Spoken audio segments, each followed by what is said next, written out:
Sir, हमारे channel में आपका बहुत बहुत स्वागत है। हाँ, धन्यवाद।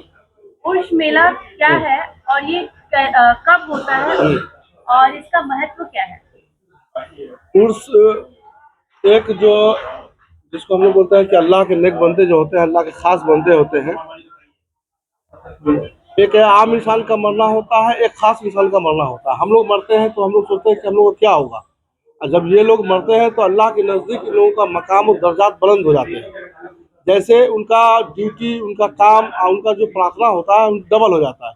आज हम मांगे तो 4 आदमी को उस टाइम लाखों लाखों का बुला पूरा कर सकते हैं।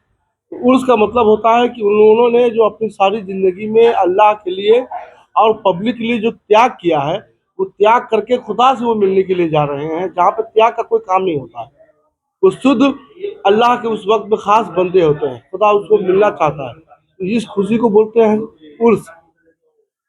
इसका महत्व यह है कि जब कोई अल्लाह का वली सारा ज़िंदगी एक अल्लाह की आम में घूम रहा, समाज सेवा करते रहे, करने के बाद जब उनका डेथ का दिन आता है तो खुदा उस खास दिन को महत्व देता है कि उस दिन जो कोई भी उनकी बारगाह में आकर दुआ करेंगे, उनके वसीले से अल्लाह ताला उनकी दुआ को कबूल फरमाता है।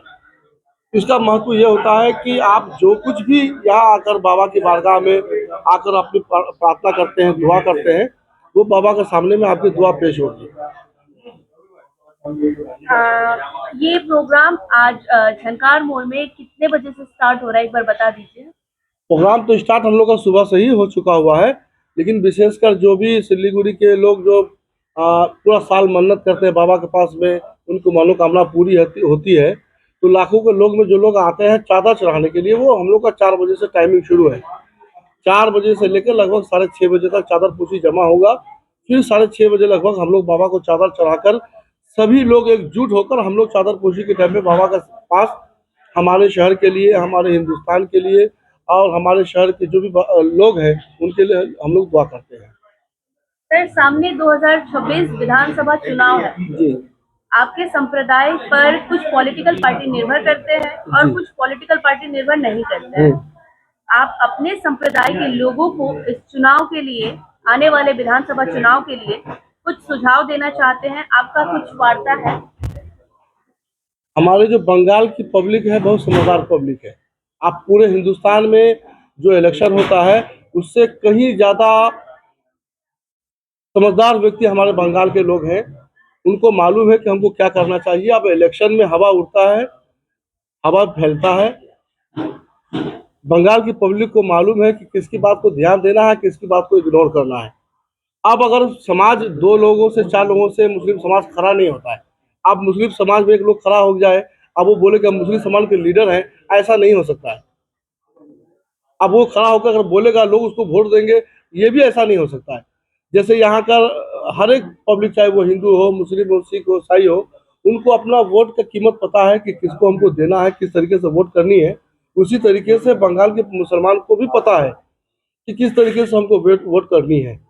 एक वक्त में ऐसा आया था कि ममता दीदी का सभी लोग साथ छोड़ रहे थे, लेकिन ये मुस्लिम वोटर ही थे जो ममता बनर्जी को 90 तो 92 जगह से वोटों विजय कर कर बंगाल में एक तो एकतरफा सीट दिलाए थे।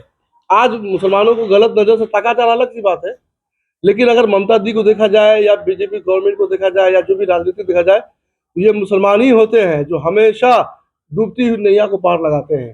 चाहे वो देश की बात हो, अपने राज्य की बात हो, जब उनको लगता है कि हमारे शहर में, हमारे राज्य में कुछ गलत हो रहा है, तो यहाँ के मुस्लिम खड़े होकर उस चीज़ को संभालते हैं और डट कर सामना करते हैं।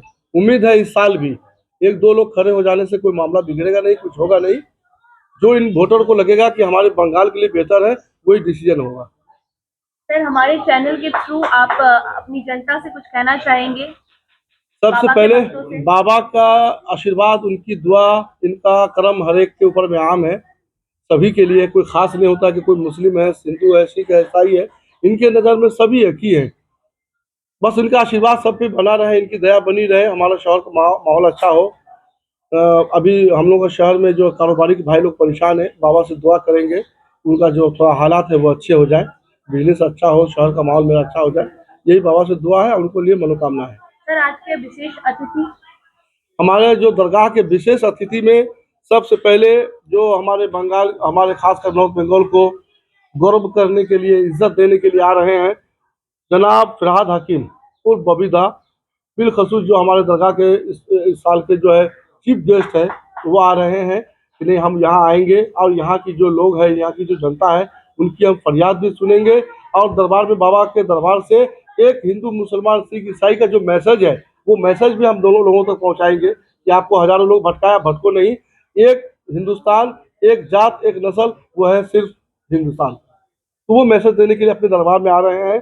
उसके बाद में हमारे दरबार में जो श्री गौतम देव हमारे सिलीगुड़ी के मेयर हैं, वो भी तशरीफ लेकर आ रहे हैं। उसके बाद में हमारे सिलीगुड़ी के जो कमिश्नर हैं, C Sudhakar IPS commissioner of police Siliguri metropolitan. उसके बाद में Shri Rakesh Singh IPS deputy commissioner of Siliguri. उसके बाद में आ रहे हैं Kazi Shamsuddin IPS deputy commissioner of police traffic. उसके बाद में बेशुमार लोग हैं जो दरबार में बाबा के चाहने वाले हैं, जो इस प्रोग्राम में आकर शामिल हो रहे हैं। लेकिन विशेषकर ये 4-5 मेहमान हमारे जो खास है, जो बाबा के दरबार में दुआ करने के लिए, चादर चढ़ाने के लिए आ रहे हैं। धन्यवाद। आपका भी।